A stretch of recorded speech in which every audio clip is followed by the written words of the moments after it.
फिर स्टार्ट करनी पड़ेगी।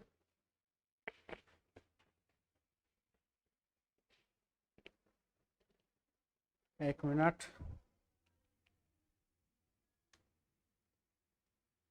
ठीक है ठीक है, सब तरफ ठीक है भाई। अब अगली नेक्स्ट क्लास पढ़ते हैं। अब देखो, इससे पहले वाली क्लास में हमने पढ़ा था परागनलिका का निर्माण। ठीक है, गेट लगा दे। हाँ, गेट लगा दे बेटा इसको। इससे पहले हमने पढ़ा था परागनलिका का निर्माण। आज हम पढ़ेंगे परागनलिका की वृद्धि। देखो, इसके अलग अलग टॉपिक बनते हैं। तो कौन कौन सा है ये? नंबर दूसरा पॉइंट, पराग नलिका की वृद्धि या स्त्री केसर का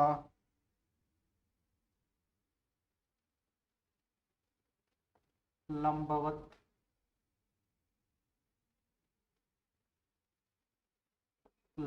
काट या पराग नली की भ्रूण कोश, सॉरी कोश आएगा, भ्रूण कोश तक वृद्धि। ठीक है, अब हम क्या पढ़ने वाले हैं? पहले आउटलाइन से डायग्राम से आउटलाइन बता देता हूं मैं, फिर विकास पढ़ेंगे। हम पढ़ने वाले हैं, ये तो है स्त्री केसर। स्त्री केसर में ये पराग कण यहाँ आ गया था, हमने पढ़ लिया था। ये पराग कण यहाँ आने के बाद इस पराग कण से क्या बन गई थी? पराग नली बन गई थी। ये चीज हमने पढ़ ली है। अब हम क्या पढ़ने वाले हैं? पराग नलिका की वृद्धि। तो मतलब ये पढ़ने वाले हैं, ये पराग नलिका यहां तक लंबी कैसे हुई। स्त्री केसर का लंबवत काट, ये स्त्री केसर को यूं काटा जाए तो इसमें ये पराग नली ये सब कैसे दिखाई देगी, ये पढ़ने वाले हैं। पराग नलिका की भ्रूण कोश तक वृद्धि, ये भ्रूण कोश ही तो होता है। ये इसके अंदर ये रहा भ्रूण कोश, बताया था मैंने। तो ये पराग नलिका यहां तक कैसे आई, मतलब बात एक ही है। टॉपिक का नाम भले अलग अलग है, पराग नलिका की वृद्धि, स्त्री केसर का लंबवत काट या भ्रूण कोश तक वृद्धि। देखो, टॉपिक तीनों का अलग अलग है, लेकिन सबका आंसर क्या है? एक ही है। ठीक है ना? इसलिए परीक्षा में ये न देखे, ये तो डायरेक्ट पूछ ले जाता है पराग नलिका की वृद्धि को समझाइए। ये न देखे ये पूछ ले, ये न देखे ये पूछ ले, तो भी आंसर अपन को यही लिखना है।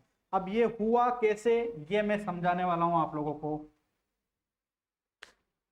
डस्टर कहाँ गया? ये डस्टर नाम की चीज कहाँ गई?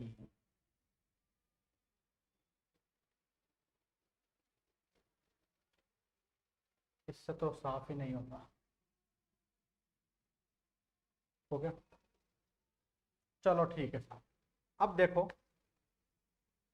पराग नलिका की वृद्धि। अब देखो, आप लोगों ने क्या पढ़ा हुआ है? ये हमने कहां तक पढ़ लिया था, अभी मैं बताता हूं।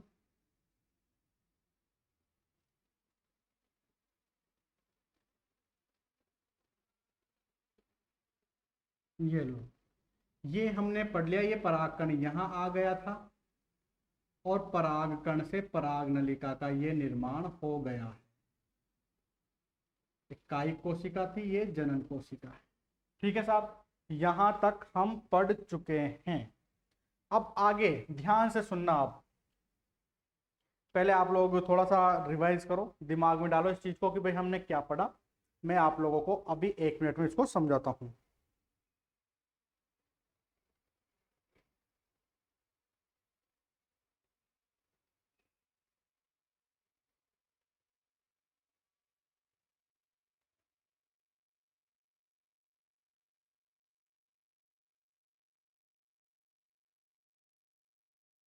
देख लिया अब आप लोगों ने? अब ध्यान से सुनो। सबसे पहले क्या होगा कि ये जो पराग कण है, इस पराग कण की जो कायिक कोशिका है, वो बोरोन तत्व को ग्रहण करके अंकुरित होती है। ठीक है, और अंकुरित होकर जनन छिद्रों के द्वारा, ठीक है, ये पराग नलिका बाहर आ जाती है। यहां तक का टॉपिक हमने पढ़ लिया। ठीक है, जैसे ही अब पढ़ते हैं हम आगे।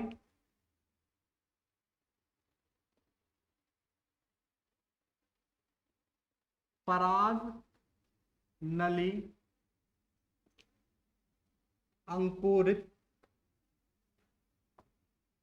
होकर पराग कण से बाहर निकलती है, तब इसमें कायिक कोशिका का केंद्रक होता है, जिसे ट्यूब केंद्रक या नलिका केंद्रक कहते हैं। जिसे क्या बोलते हैं?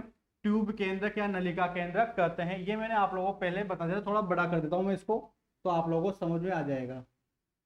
ये परागकण और ये कायिक कोशिका, ये जनन कोशिका, यहां से ये पराग नलिका बाहर निकली और इसमें क्या आ गया? कायिक कोशिका का केंद्रक होता है। ठीक है, जिसे हम क्या बोलते हैं? ट्यूब केंद्रक कहते हैं। यहां तक की बात समझ में आ गई। ठीक है, अब ध्यान से सुनना। अब ये क्या होगा? ये पराग नलिका इसके अंदर प्रवेश करेगी। ठीक है, इसके अंदर, किसके अंदर? इस नली के अंदर। ये लंबी नलिका को हम क्या बोलते हैं? वृत्तिका में प्रवेश करेगी। अब वृत्तिका में प्रवेश करेगी तो ये क्या करेगी? इस भाग को तोड़ेगी। ये पराग नलिका क्या करेगी? इस भाग को क्या करेगी? नष्ट करेगी। तो नष्ट करने के लिए इस पराग नलिका के पास कुछ ना कुछ तो होना चाहिए, तभी तो ये नष्ट करेगी। या तो इस प्रकार की कोई थ्योरी होती है कि ये पराग नलिका वृत्तिकाग्र पर दबाव लगाती है, इस प्रकार की कोई थ्योरी होनी चाहिए थी। लेकिन वैज्ञानिकों ने देखा कि इसके शीर्ष भाग से एक एंजाइम का नाम है पेक्टिनेज एंजाइम। ठीक है, पेक्टिनेज एंजाइम का स्त्राव होता है। तो इसके शीर्ष भाग से पेक्टिनेज एंजाइम का स्त्राव होता है। ये एंजाइम वृत्तिकाग्र को नष्ट कर देता है और पराग नलिका वृत्तिका में प्रवेश कर जाती है। ठीक है, तो यहां से देखते हैं हम, जिससे ट्यूब केंद्रक या नलिका केंद्रक कहते हैं। इसके बाद पराग नली के शीर्ष भाग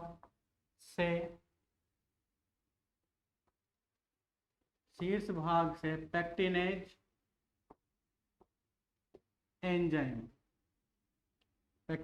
एंजाइम का स्त्राव होता है। किसका स्त्राव होगा? पेक्टिनेज एंजाइम का स्त्राव होता है। यह एंजाइम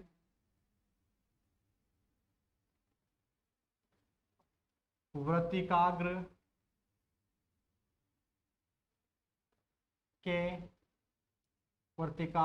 की परत को नष्ट कर देता है। यह एंजाइम वृत्तिकाग्र की परत को नष्ट कर देता है, जिससे पराग नली वृत्तिका में प्रवेश कर जाती है। अब यहां तक पढ़ लिया हमने, जिससे पराग नली की क्या होगी? वृत्तिका में प्रवेश कर जाती है। अब ये तो आ गया केंद्रक। जैसे ही पराग नली, ठीक है ना, वृत्तिका में प्रवेश करती है, उसी के साथ इसमें कायिक कोशिका का, उसी के साथ इसमें जनन कोशिका का केंद्रक भी आ जाता है। जैसे ये प्रवेश करेगी तो यहां से ये क्या होगा? यहाँ जनन कोशिका का जो केंद्रक था वो भी क्या होगा? इस नली के अंदर आकर वृत्तिका भाग में आ जाता है। ठीक है, अभी टुकड़ों में समझा रहा हूं, फिर बाद में एक साथ वापस समझा दूंगा। टुकड़ों में क्या है, धीरे धीरे छोटे छोटे टॉपिक पढ़ते हैं ना अपन, वो याद आ जाता है। अभी एक साथ सारा समझा दूंगा तो फिर माइंड से निकल जाएगा। ठीक है, तो पहले छोटे छोटे भागों में देख लेते हैं इस टॉपिक को हम। जिससे पराग नलिका वृत्तिका में प्रवेश कर जाती है। इसके बाद जनन कोशिका का केंद्रक भी पराग नली में आ जाता है। ठीक है, जैसे क्या है, पराग नली के अंदर आ जाएगा। ठीक है, पराग नली में आ जाता है, ये यहां से पराग नली में आ जाता है। और जब यह केंद्रक वृत्तिका भाग में आता है तो, अब ये कहाँ आ रहा है, ये वृत्तिका भाग में आ गया। ये जनन कोशिका केंद्र कहाँ आ गया, ये वृत्तिका भाग है, पूरा का पूरा ये वृत्तिका वाला भाग है। तो जैसे ये वृत्तिका वाले भाग में आता है तो इसमें क्या हो जाता है, समसूत्री विभाजन हो जाता है।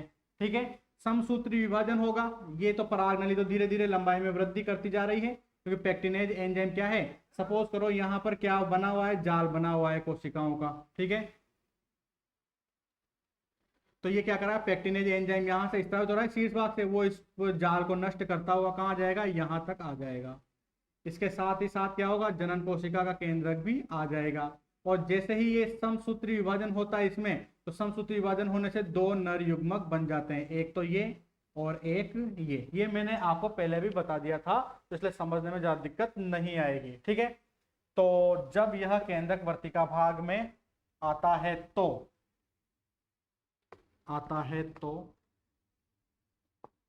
इसमें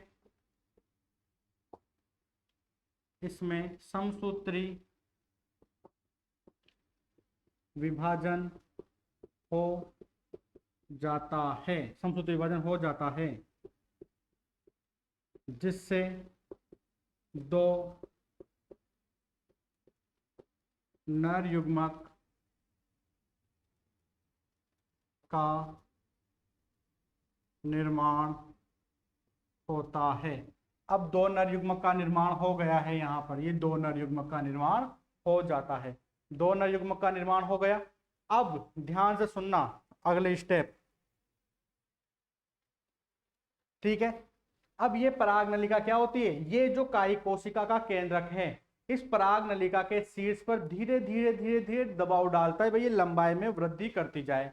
दूसरा कारण, इसको यहां से फिलीफॉर्म जो उपकरण है वो भी अपनी ओर आकर्षित करने का कार्य करते हैं। तो ये पराग नलिका इधर उधर साइडों में किधर भी वृद्धि नहीं करती है, नीचे की ओर ही वृद्धि करती है। कहां, जहां पर अंड कोशिका है उस साइड ही वृद्धि करती है। तो इसके वृद्धि करने के दो कारण बता दिए मैंने, एक तो अंदर से कायिक कोशिका का केंद्रक है जो अंदर से दबाव लगाता है, जिसके कारण पराग नलिका अंदर की ओर वृद्धि करती है। साथ ही साथ फिलीफॉर्म जो उपकरण थे वो भी क्या करते हैं, पराग नलिका को अपनी ओर आकर्षित करते हैं। आगे बात समझ में, दो नर युग्मक का निर्माण होता है।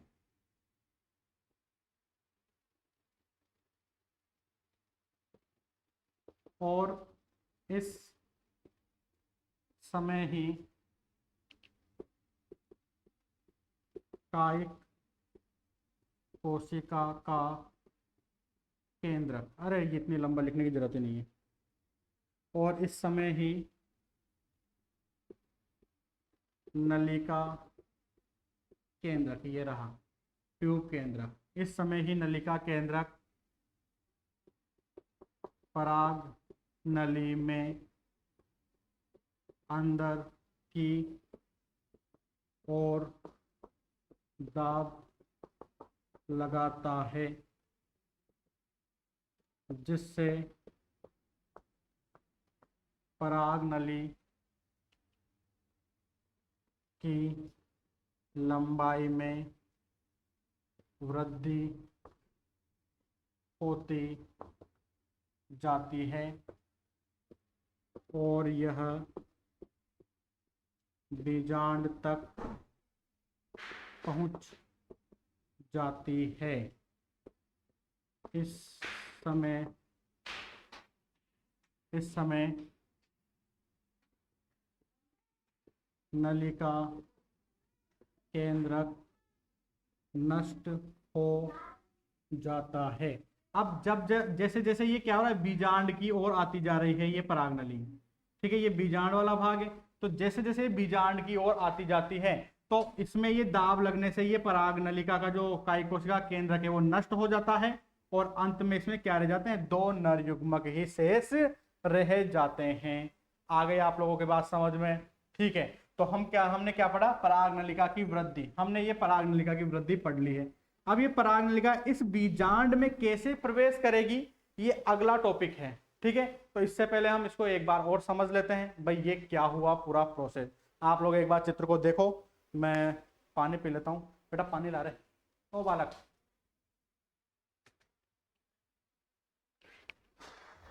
देख लो भाई, इसको 2 मिनट देख लो।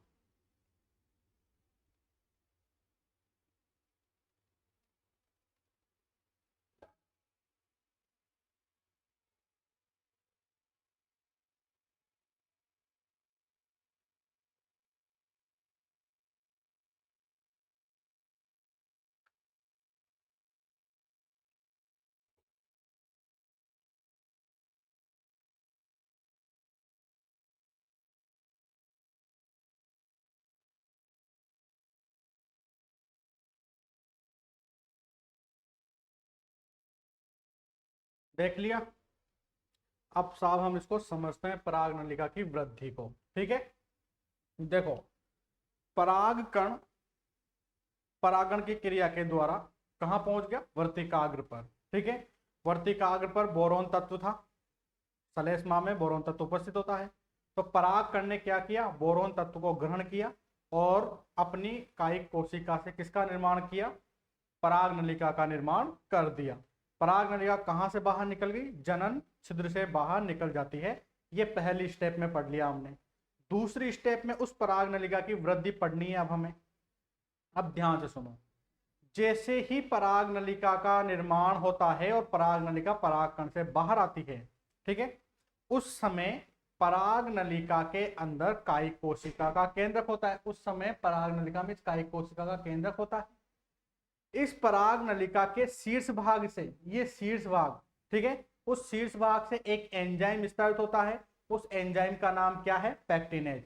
यह पैक्टिनेज एंजाइम क्या काम करेगा, वृत्तिकाग्र की सतह को नष्ट करने का कार्य करता है। ऊपर वाली सतह को क्या कर देगा, नष्ट कर देगा, जिससे क्या होगा, पराग नलिका धीरे धीरे अंदर की ओर वृद्धि करती है।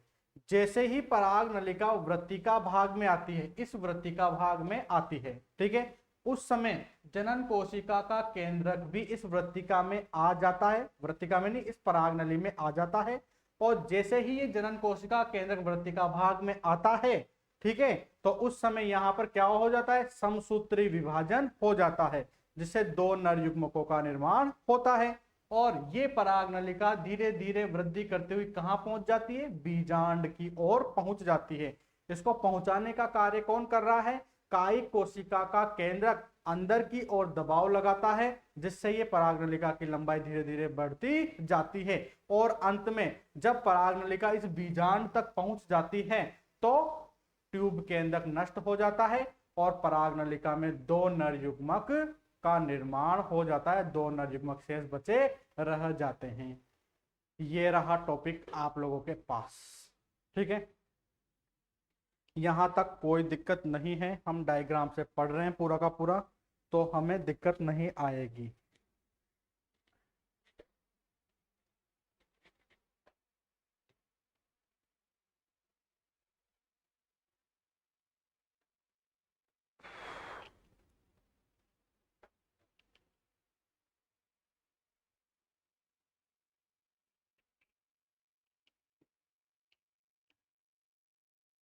अब अगला टॉपिक देखते हैं हम।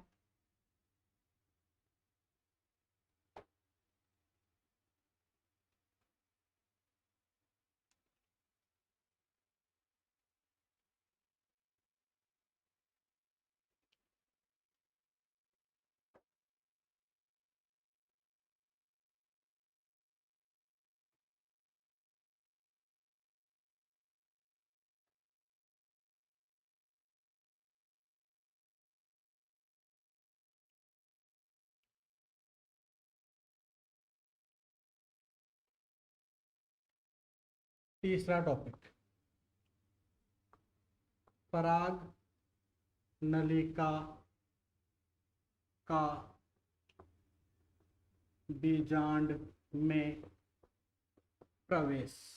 ठीक है, अब फिर आउटलाइन डायग्राम से समझा देता हूं मैं आप लोगों को। भाई पढ़ना क्या है, हमें पढ़ना क्या है,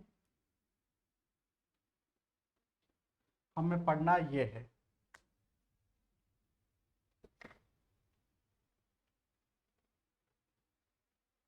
बालक इंक भर दो इसमें। ठीक है, हमें पढ़ना क्या है,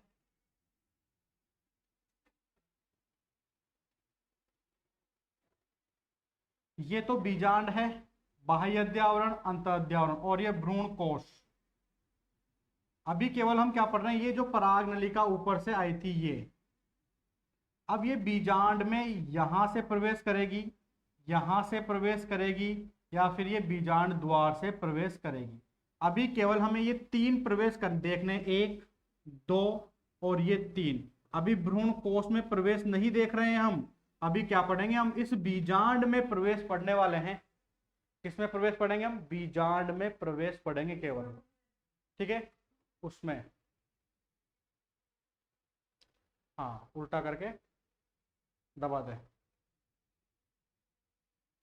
तो ये देखो मैंने तीन प्रकार से प्रवेश बताया आप लोगों को। ये बीजांड है, एक तो यहां से पराग नली सीधी प्रवेश कर जाए, या पराग नली घूम के यहां से साइड में से प्रवेश करे, या पराग नली कहां से प्रवेश करे, इस बीजांड द्वार से प्रवेश करे। मतलब इसमें तीन प्रकार से प्रवेश हो सकता है। हेडिंग क्या पढ़ रहे हैं, पराग नलिका, पराग नलिका का बीजांड में प्रवेश। तो पराग नलिका का बीजांड में तीन प्रकार से प्रवेश हो सकता है, एक तो शीर्ष भाग से, एक अध्यावरण भाग से, और एक बीजांड द्वारीय भाग से। अब कैसे होता है प्रवेश, सिंपल सा है, कोई दिक्कत नहीं, बस डायग्राम देख, हेडिंग हेडिंग याद होना चाहिए आप लोगों को। भाई इसमें तीन प्रकार से प्रवेश होता है।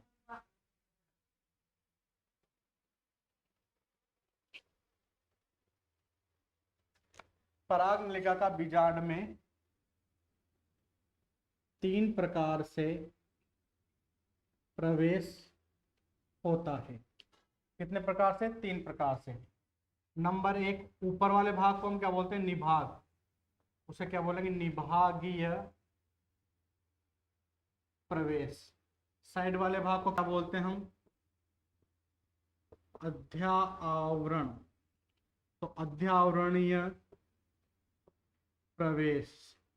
तीसरा प्रवेश क्या था, बीजांड द्वार, बीजांड द्वारीय प्रवेश। तो तीन प्रकार से प्रवेश होगा, एक तो निभागीय प्रवेश होगा, एक बीजांड द्वारीय प्रवेश होगा। ठीक है, तो जो निभागीय प्रवेश होता है वो कौन से पादपों में होता है, केजुराइना, बिटुला और जुगलैंस। जो अध्यावरणीय प्रवेश है वो किसमें होता है, एल्च, मेला,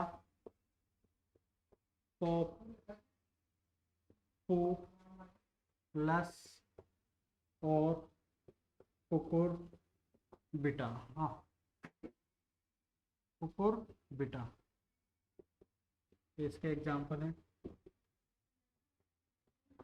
ये भर गया कि इंक,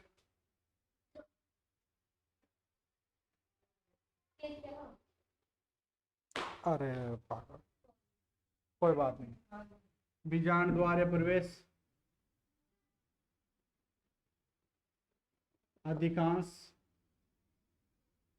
पुष्पीय पादप, जो भी पुष्प पादप हैं ज्यादातर उनमें बीजांड द्वार प्रवेश ही पाया जाता है, यही प्रवेश होगा। ठीक है, अब निभागीय प्रवेश किसे कहेंगे, ध्यान से देख। तो इसमें कुछ भी नहीं, इस टॉपिक में केवल आप लोगों को डायग्राम याद करना है।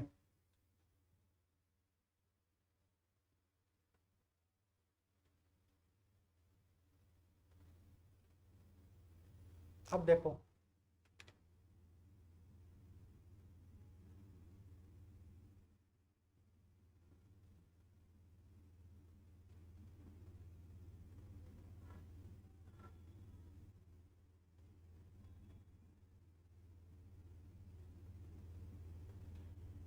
एक तो ये है,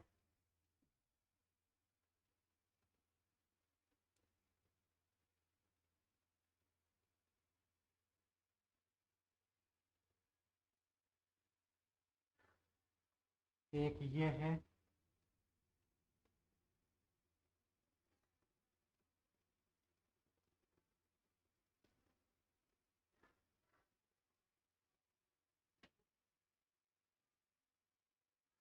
और एक ये है। ठीक है, तो पहला तो क्या है, निभागीय प्रवेश, पराग नलिका का बीजांड में प्रवेश। तो पराग नलिका का बीजांड में 3 प्रकार से प्रवेश होता है। ठीक है, पहला प्रवेश क्या होता है, निभागीय प्रवेश।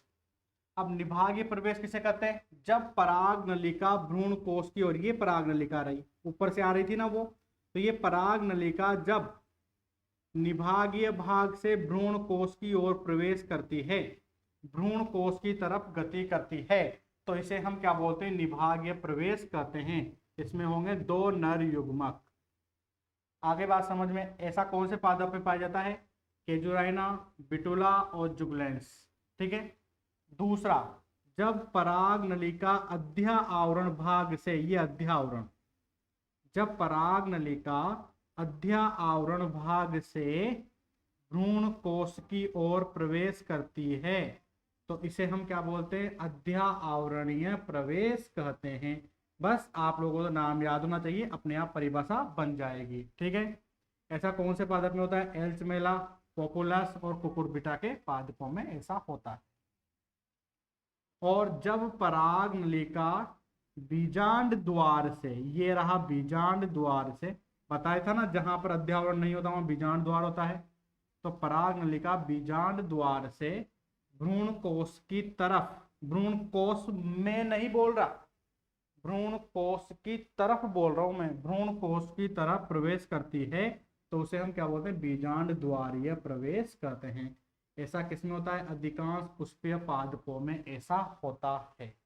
ठीक है, कोई दिक्कत है क्या यहां तक, नहीं होगी।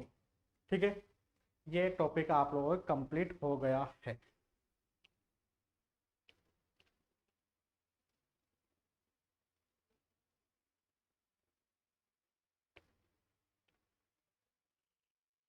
किसी को कोई दिक्कत हो तो बोल दो मुझे, मतलब कमेंट्स कर देना आप लोग, कोई दिक्कत आएगी, वैसे कोई दिक्कत नहीं होनी चाहिए।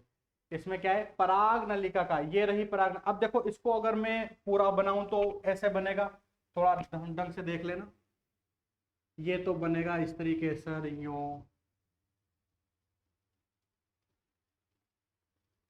ठीक है, तो ये इस तरीके से में ये ऊपर से आ रही है पराग नलिका, ये समझ रहे हो ना। लेकिन आप लोगों को पता है कि जब हम पाचन तंत्र का चित्र बनाते हैं या फिर हम श्वसन तंत्र का चित्र बनाते हैं, तो पूरा मनुष्य तो नहीं बना देते भाई, उसमें हमने पाचन तंत्र भी बना दें, हाथ पांव आंख नाक कान वगैरह सब नहीं बनाते, मस्तिष्क का बनाए तो मस्तिष्क का बनाएंगे। अभी हम इसका पूरा क्यों नहीं बना रहे इस तरीके से, क्योंकि हमें तो क्या पढ़ना है, पराग नली का बीजांड प्रवेश, तो पराग नली और बीजांड से मतलब है, तो इसलिए हमने पराग नली और बीजांड का बनाया। समझ रहे हो ना आप लोग। ठीक है, तो पराग नलिका का बीजांड में कितने प्रकार से प्रवेश होगा, 3 प्रकार से प्रवेश होता है। पहला प्रवेश क्या होता है, निभागीय प्रवेश। तो निभागीय प्रवेश किसे कहेंगे, जब पराग नलिका भ्रूण कोश की तरफ, ठीक है, ये पराग नलिका भ्रूण कोश ये है, तो भ्रूण कोश की तरफ निभागीय भाग से प्रवेश करती है, तो पराग नलिका भ्रूण कोश की तरफ निभागीय भाग से प्रवेश करती है, तो उसे निभागीय प्रवेश कहते हैं। कौन से पादप में, केजुराइना, बिटुला, जुगलैंस। दूसरा है, जब पराग नलिका इस अध्या आवरण भाग से भ्रूण कोश की तरफ प्रवेश करती है, तो इसे हम क्या बोलते हैं, अध्या आवरणीय प्रवेश कहते हैं। ठीक है, कौन से पादप, एल्चमेला, पॉपुलस, कुकुरबिटा के पादपों में। अगला है बीजांड द्वारीय प्रवेश, जब पराग नलिका बीजांड द्वार से, समझ रहे हो, बीजांड द्वार से भ्रूण कोश की तरफ प्रवेश करती है, तो उसे बीजांड द्वार प्रवेश करते हैं। और कौन से पादपों में होता है, अधिकांश पुष्पीय पादपों में होता है। ठीक है, यहाँ तक पढ़ लिया, किसी को कोई दिक्कत हो तो मुझे कमेंट्स कर देना। ठीक है, अब हम क्या पढ़ेंगे, ये पराग नलिका इस भ्रूण कोश में पढ़ेंगे। अब हम भ्रूण कोश की तरफ नहीं, भ्रूण कोश में। ठीक है, तो ये हम नेक्स्ट क्लास में पढ़ेंगे। यहाँ तक किसी को कोई दिक्कत हो तो बोल दो मुझे।